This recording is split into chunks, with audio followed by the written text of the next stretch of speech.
The other thing is, if you have these prescriptions, and I'm hoping some of you will go home and make some changes. I had said that people get narcotics from family members, friends. I bet you if any of you people in this audience have narcotics at home, I bet you I could walk in your home, and if you had them there, they would be in my hand within 90 seconds. Do you know why? I know where you keep your narcotics.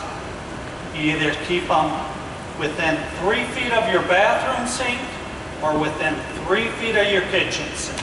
And why is that? This woman's smiling. She's going, he's going to get my drugs.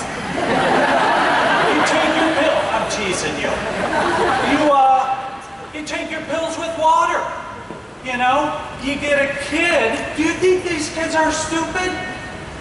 He had said 12-year-olds.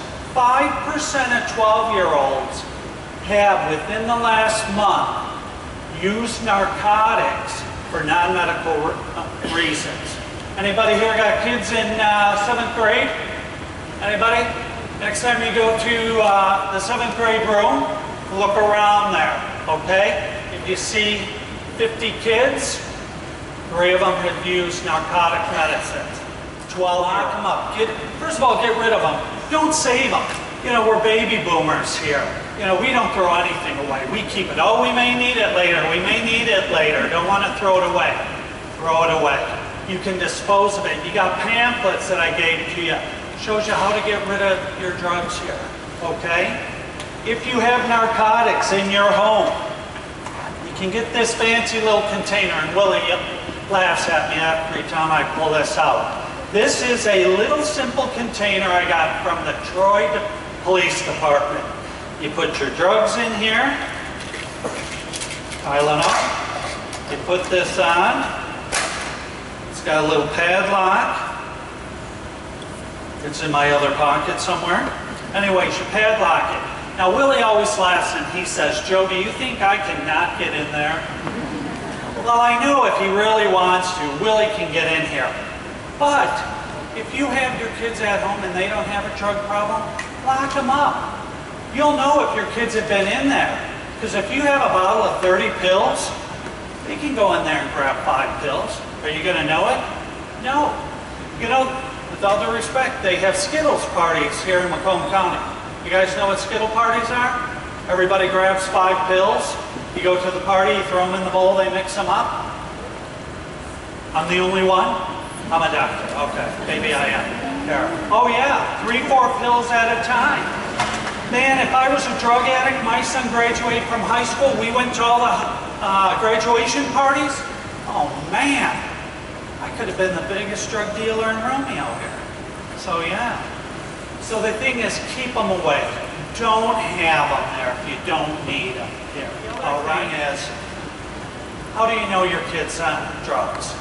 If that happens, the problem is that there will be kids who are showing signs here, and the parents either don't want to believe it or have a hard time believing it. As parents, we have something called instincts. Nobody knows your child better than you do. If things start changing and you're concerned, you need to investigate that a little bit more. If all of a sudden you're a student, all of a sudden grades are dropping, that's a warning sign.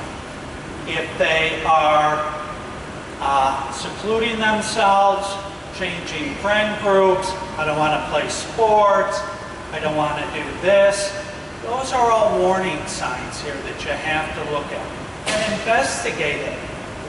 I have patients who come into me, parents who say, I want you to drug test my kid, but I don't want you to tell him. I go, what do you mean you want me to drug test your kid? You don't want to tell him. And they go, well, I don't want them to think I don't trust them. And I say to them, you don't trust them, that's why you want me to drug test them here. You can't, that's not how you handle it. You have to have an open discussion with your kids. And if you suspect, sit down with your kids and talk about it. I'm concerned that something's going on because this happened. I'm concerned about this, your grades are dropping. Why is this? And there's plenty of information to go out there when it comes to handling this. The partnership, the Drug-Free Partnership for Kids is a great website that'll give that information out there. You can bring in coaches, school teachers, counselors here. But the key to this is we need to talk about it. We need to talk to our kids now about not abusing drugs, because if you wait till after 7th grade, you're going to miss 5% of those kids. You know, the question is, how early do you have that talk about taking medicines? 5% of those kids in 7th grade are taking them. So you need to go out there and talk about it.